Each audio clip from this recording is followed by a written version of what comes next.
Shalom people, kembali kita akan muji melakukan nama Tuhan. Kita percaya bahwa Tuhan selalu beserta kita, amin. Kita akan muji melakukan nama Tuhan. Sebelumnya mari kita beserta berdoa. Bapak yang baik, terima kasih Tuhan buat hari ini Bapak, buat kesempatan yang Tuhan jadikan dalam kehidupan kami. Kami percaya Tuhan Yesus, kami ada sebagai kami ada Tuhan Yesus. Karena kami percaya Tuhan, kami datang untuk melayani Tuhan, memuji melakukan nama Tuhan. Karena kami melihat Tuhan bahwa semuanya baik dalam hidup kami. Terima kasih Tuhan, inilah hidup kami Bapa. Kami datang, kami sujud di altar Tuhan. Kami yakin dan percaya Tuhan bahwa ada perubahan, pemulihan dalam kehidupan kami. Terima kasih Tuhan Yesus, haleluya, amin. Kita akan menyembah Tuhan. Haleluya Yesus.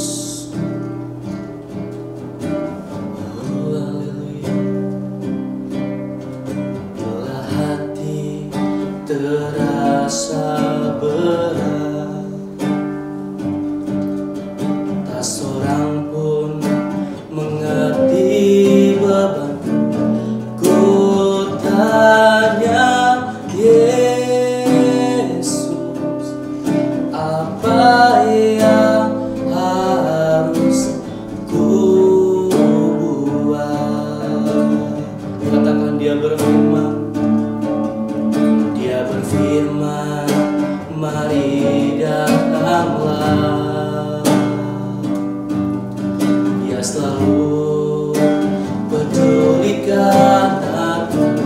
Ku datang Yesus, Dia pikul segala bebanku.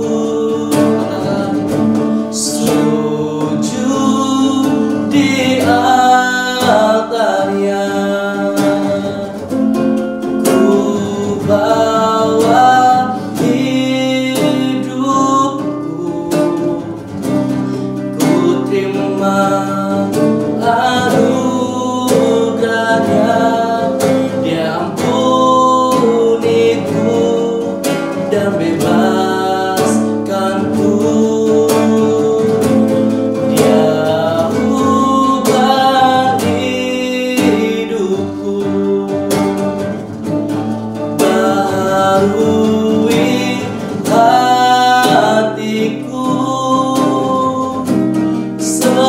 Sesuatu terjadi saat datang di altarnya. Haleluya, katakan berfirman, Dia berfirman Tuhan.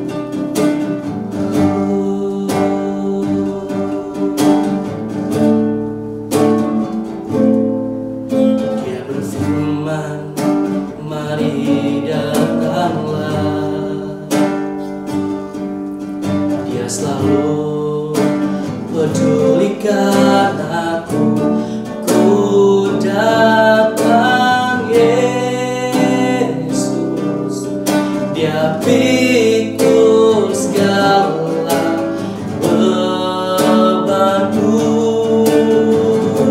Sujud di altarnya, ku bawa hidupku,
pribadi saat datang di antaranya.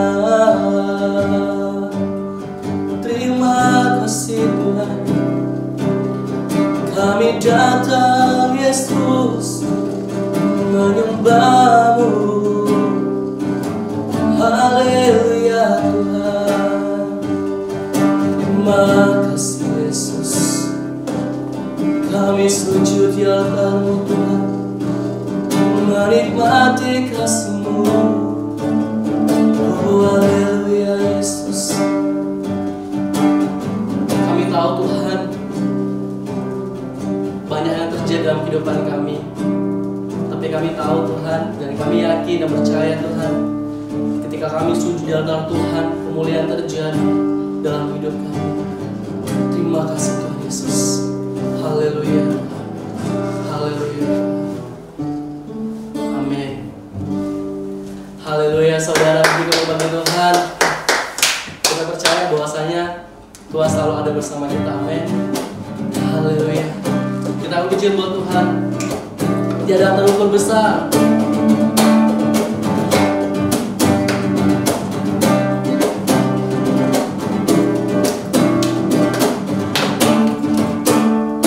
Tiada terukur besar kasih setia-Mu Tuhan. Panjang dan lebarnya melebihi lautan,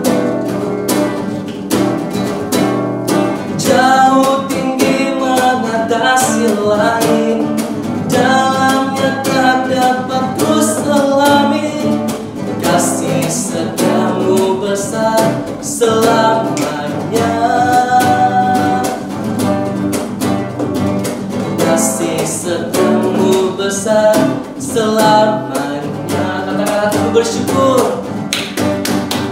hatiku bersyukur, jiwaku memuji, mulutku pun bersorak memuji Engkau Yesus.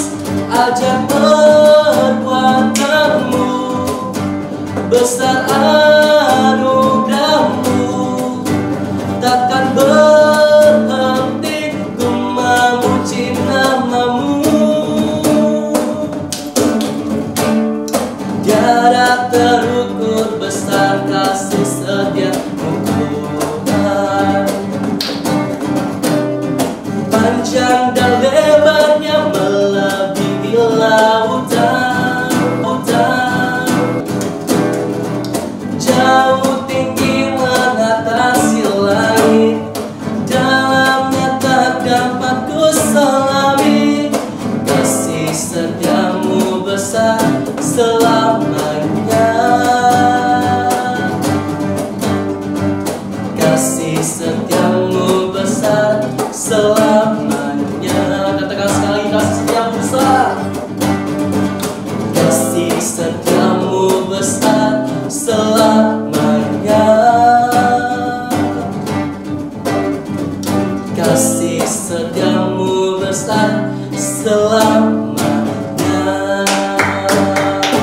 Haleluya. Besarnya setia Tuhan dalam kehidupan kita, amin. Haleluya.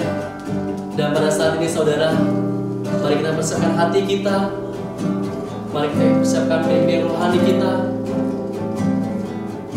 Kita akan masuk dalam kebenaran firman Tuhan. Kami percaya Tuhan, ketika kami jatuh namun tidak tergeletak Tuhan, karena kami tahu bahwa tangan Tuhan selalu yang terbaik. Tangan Tuhan selalu menopang hidup kami.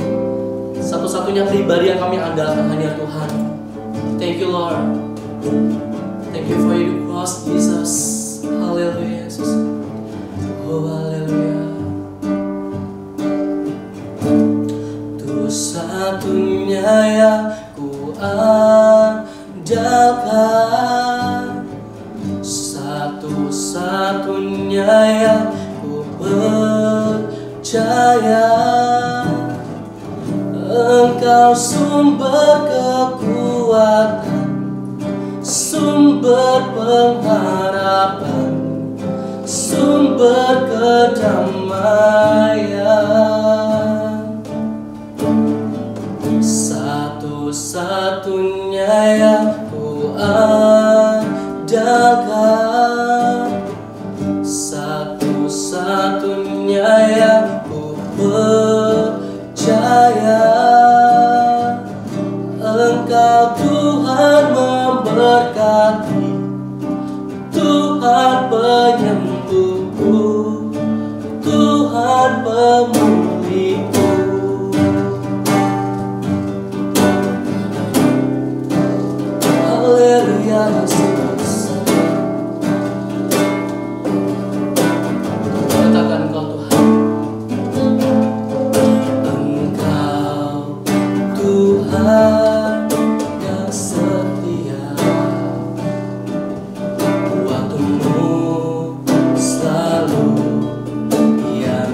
jaya, Engkau sumber kekuatan, sumber kedamaian, sumber pengharapan. Engkau satunya yang kuandalkan, satu-satunya yang ku percaya. Engkau Tuhan memberkati, Tuhan penyembuhku, Tuhan pemulihku. Katakan dengan iman, satu-satunya, satu-satunya yang ku andalkan, satu-satunya yang ku percaya. Engkau sumber kekuatan, sumber kedamaian, sumber pengharapan. Satu-satunya, satu-satunya yang ku andalkan, satu-satunya yang ku percaya. Engkau Tuhan, Engkau Tuhan memberkati, Tuhan penyembuhku, Tuhan pemulihku. Engkau Tuhan, Engkau Tuhan memberkati, Tuhan penyembuhku, Tuhan pemulihku. Engkau Tuhan yang sanggup, Engkau Tuhan memberkati, Tuhan penyembuhku, Tuhan pemulihku. Mari kita berdoa. Bapa yang baik, terima kasih Tuhan. Terima kasih buat setiap perbuatan Tuhan yang heran dalam hidup kami. Satu-satunya Allah yang kami sembah, Allah yang tidak pernah meninggalkan kami ketika kami jatuh Tuhan. Bahkan Engkau selalu mengangkat kami lebih tinggi lagi Tuhan. Terima kasih Bapa. Ini hati kami Bapa, mendengar firman Tuhan. Berkati hamba-Mu yang menyampaikan firman Tuhan. Berkati telinga kami, jadikan telinga kami seperti telinga murid, hati seperti hamba yang dulu diam dengan firman Tuhan. Terima kasih Tuhan Yesus. Haleluya. Amin. Shalom Young People, apa kabar? Senang bisa bertemu dengan Young People semua lewat channel YouTube ini. Puji Tuhan, kita akan kembali belajar sedikit dari kebenaran firman Tuhan. Tapi saya percaya biar cuma sedikit, tapi itu boleh jadi berkat dalam kehidupan kita. Baik, sebelumnya kita akan satu dalam doa. Bapa, kami bersyukur dan berterima kasih untuk setiap kebaikan Tuhan yang kami boleh rasakan di sepanjang hari ini, bahkan sepanjang kehidupan kami. Kami bersuka cita, kami diberikan kekuatan, kami diberikan nikmat kasih setia-Mu Tuhan. Dan kami ada hari ini hanya karena kebaikan-Mu. Segala yang terbaik sudah Kau limpahkan untuk kebaikan kami, untuk kehidupan kami Bapa. Saat ini kembali kami belajar akan firman-Mu Tuhan. Kami percaya apa yang akan kami belajar akan membuat kami menerima hal-hal yang baik, hal-hal yang baru untuk kami pelajari, dan yang pastinya akan bermanfaat buat kehidupan kami dan rohani kami Bapa.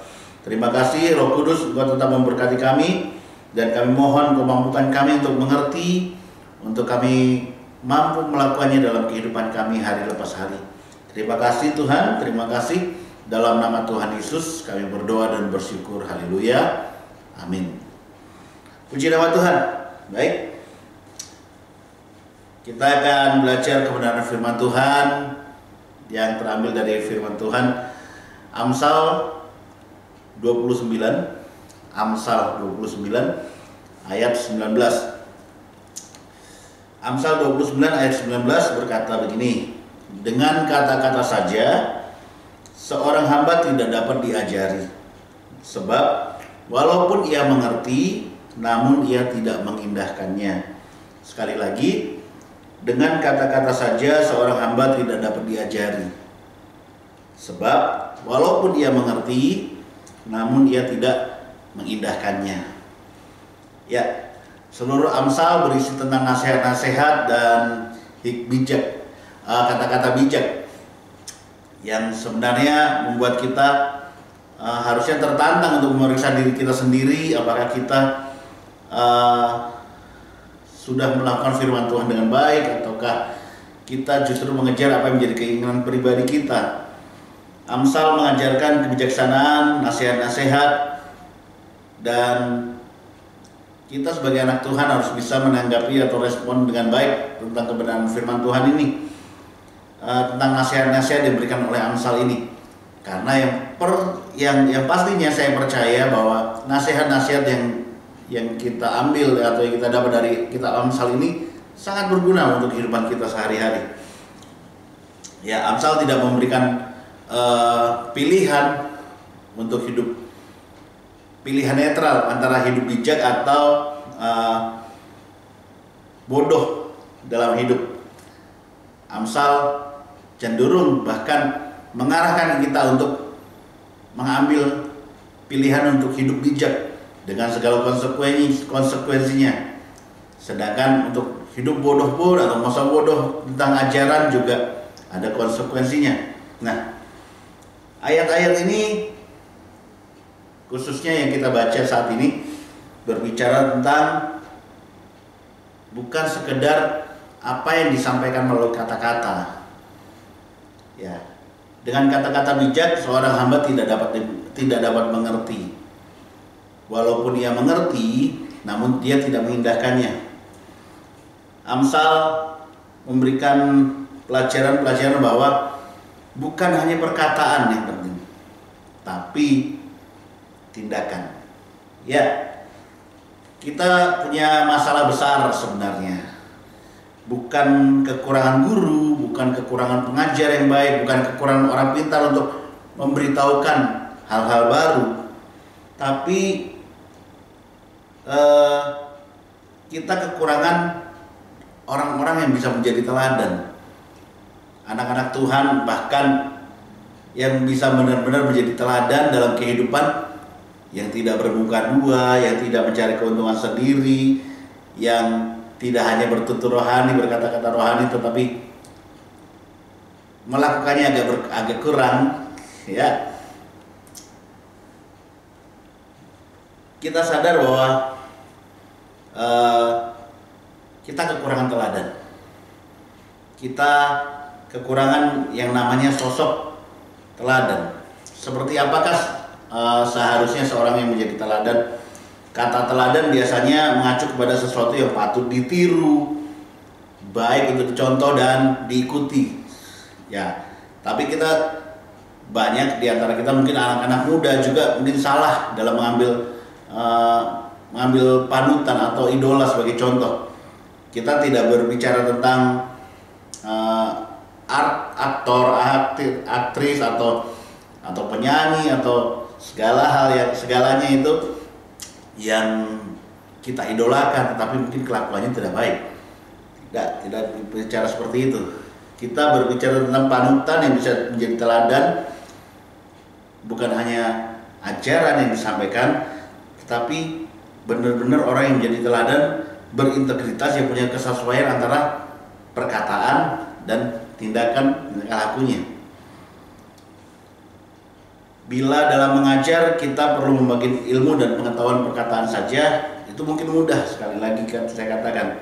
Tetapi dalam menerapkan teladanan kita harus mengadopsi tingkah laku, nilai-nilai, bahkan apa yang diajarkan itu harus terlebih dahulu dilakukan. Ada banyak orang tua juga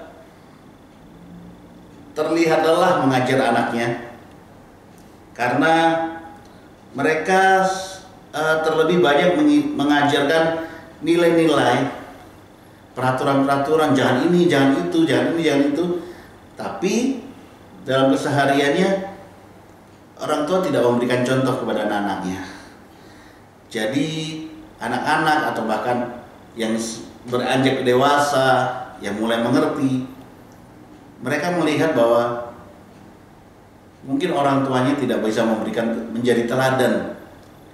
Orang tuanya berkata, ayo baca Alkitab, tapi orang tuanya tidak baca Alkitab. Orang tua mengajar, ayo berdoa, rajin ibadah, tapi orang tuanya tidak mengajarkan hal yang sama dengan apa yang dikatakan. Ya, agar bisa menjadi teladan itu sesuatu yang sebenarnya cukup berat. Karena apa? Kenapa saya katakan berat? Dan seringkali itu butuh pengorbanan. Kalau kita mengajarkan bahwa tidak baik atau tidak boleh cepat marah, terlebih dahulu saya atau orang yang mengajarkan hal tersebut meneladankan, mencontohkan kesabaran, nggak boleh cepat marah saat menghadapi sesuatu.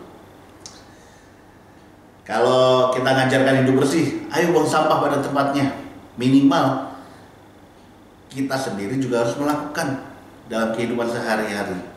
Karena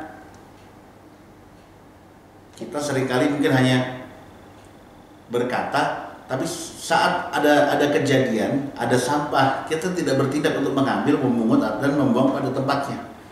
Itu hal sederhana. Nah, ada seorang pengusaha yang saya kenal pernah berkata bahwa urusan doa adalah urusan istri. Dia urusannya bekerja, ya, urusannya memenuhi kebutuhan. No, nggak seperti itu. Berdoa itu urusan bersama. Dia tidak bisa mencontohkan anak-anak harus berdoa, tapi dia tidak. Orang tua tidak bisa mencontohkan, mengajarkan anak-anak harus bangun pagi dan saat teduh, tapi orang tua tidak melakukannya. Nggak seperti itu. Nah, di Alkitab menuliskan ada tokoh-tokoh yang bisa kita teladani. Tapi saya tertarik dengan satu orang yang cukup dikenal dengan perkataannya, sebab itu aku menasihatkan kamu, ikutilah teladanku. Ya, ayat ini ditulis di 1 Korintus 4 ayat 16, berkata seperti ini sekali lagi, sebab itu aku menasihatkan kamu, turutilah teladanku. Wow, ini manusia biasa, bukan Tuhan Yesus. Ya, Tuhan Yesus pasti bisa melakukan karena dia juga manusia, tapi dia juga Tuhan. Mungkin teman-teman ngomong begitu, dia sempurna, tentu saja dia pasti bisa melakukannya. No, kita berkata, saya berbicara tentang Paulus, manusia biasa, sama seperti kita, tapi dia berani menantang dirinya. Dia bukan hanya memberitahukan, tapi dia menantang dirinya untuk menjadi teladan. Sepertinya hanya sebuah kalimat singkat, tapi kalau saya mengatakan ikuti teladanku, wow, resikonya besar. Saat saya berbuat salah, wow, langsung netizen langsung menghujat saya. Tapi ini Rasul Paulus kita kenal sebagai seorang rasul yang sangat giat dalam pekerjaan Tuhan. Kita tahu bersama seperti apa cara hidup Rasul Paulus. Ia mengalami perubahan 180 derajat dari seorang penyiksa yang mengejar-ngejar orang percaya, kemudian dia berubah menjadi orang yang sangat radikal dan berani dalam menyebarkan firman Tuhan, Injil kebenaran. Ia mengabdikan seluruh kehidupannya, sisa hidupnya untuk pergi ke pelosok negeri, ke pelosok daerah, pelosok wilayah. Bahkan penelitian saya pernah baca, Rasul Paulus melakukan perjalanan itu hampir 100.000 kilometer. Tapi perhatikan, perjalanan yang dilakukan itu zaman dahulu tidak seperti sekarang. Bisa naik pesawat terbang, bisa Pokoknya cepatlah.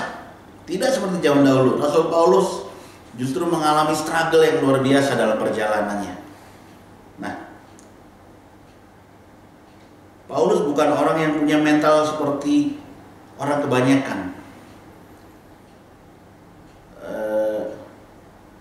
Dia tidak stres, dia tidak lelah dalam perjalanannya, dia tidak terdepresi dengan hambatan-hambatan yang dihadapi.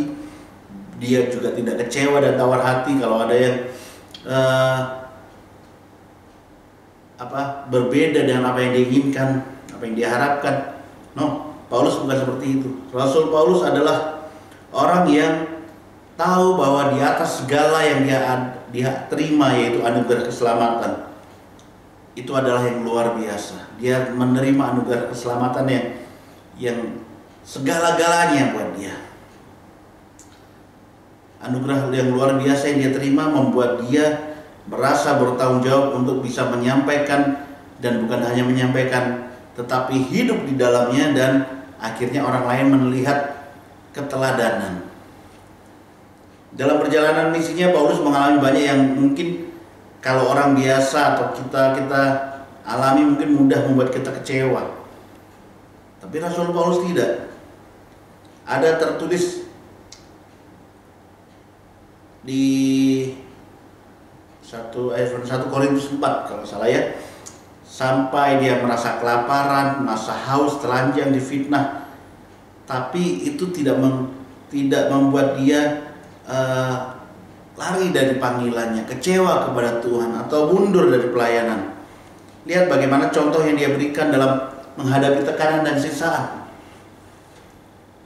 Ia tetap diberkati, dia tetap memberkati walaupun dia dimaki, dia tetap sabar walaupun dia dianiaya, dia difitnah, tapi dia tetap ramah kepada semua orang. Dia tetap menerima semua orang dengan baik. Nah, ini adalah salah satu contoh bukti nyata keteladanan yang diajarkan Paulus. Dia menyampaikan kebenaran firman Tuhan, yaitu sabar, tapi bukan hanya perkataan, tapi dia juga melakukannya. Dia mengajarkan tetaplah berdoa. Dia tetap berdoa, juga melakukan hal yang sama, tetap berdoa, tetap bersyukur kepada Tuhan. Nah, tapi jangan kita berkata bahwa keteladanan itu tugasnya orang tua. Rasul Paulus dengan jelas mengajarkan di 1 Timotius 4 kalau salah ya, ayat 12. Jangan menganggap engkau muda. Jangan seorang pun menganggap engkau rendah karena engkau muda. Perhatikan, jadilah teladan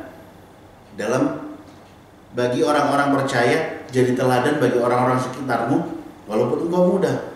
Ayat ini ditulis kepada Timotius, anak didik Rasul Paulus yang masih cukup muda, tapi dia dipercaya untuk memimpin. Nah, Rasul Paulus mengajarkan jangan seorang pun menganggap engkau rendah karena engkau muda. Titik. Tapi perhatikan, Rasul Paulus juga menuntun Timotius untuk tetap jadi teladan. Jadi teladan dalam kesetiaan, dalam perkataan, dalam tingkah laku, dalam kasih.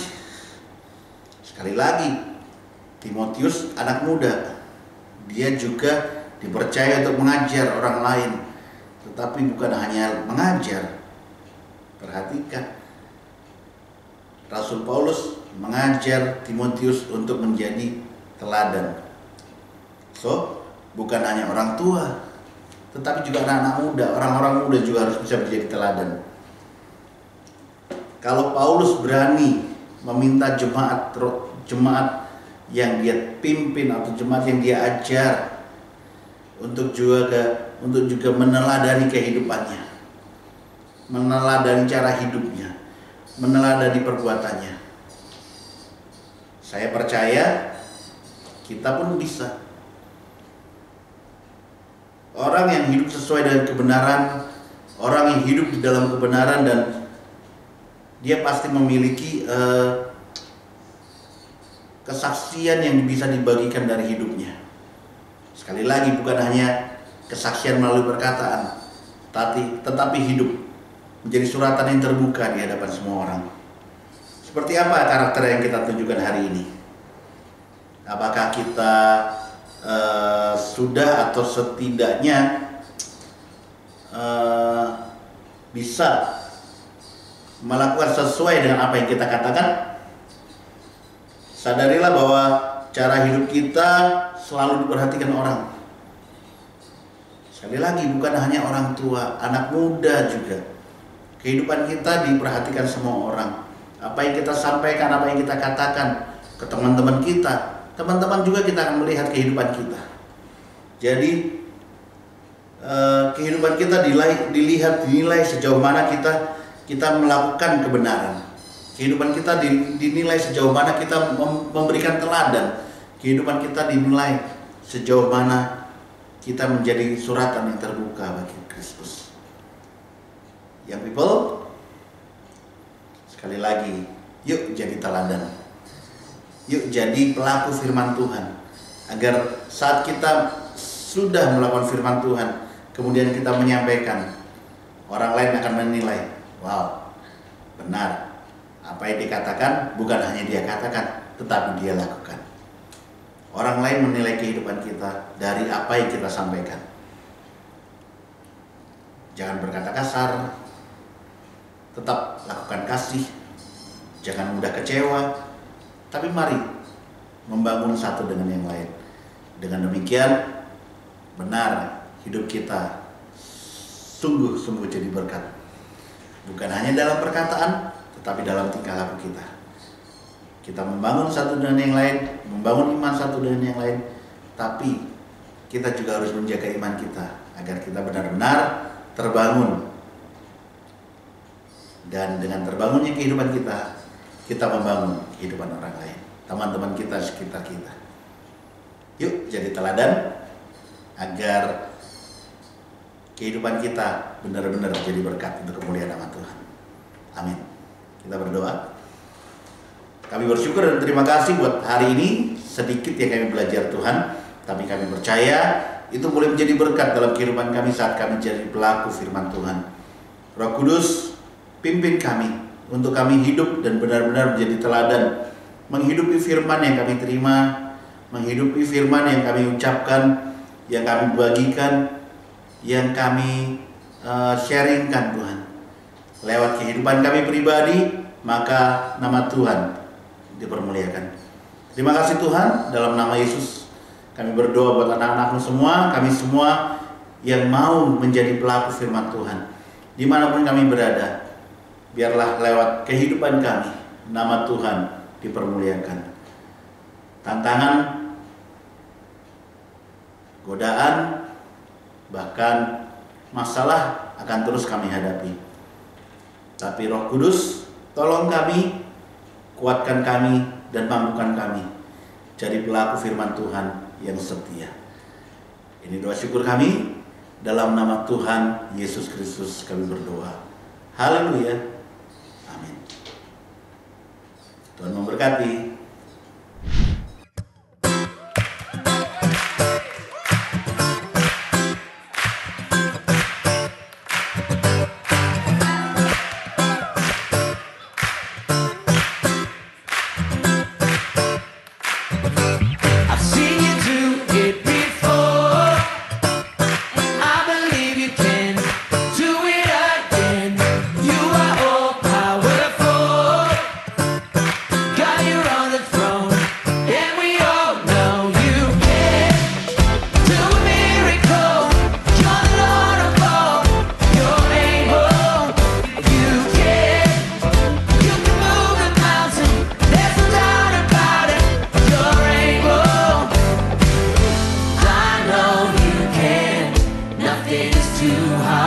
Nothing is too hard for you.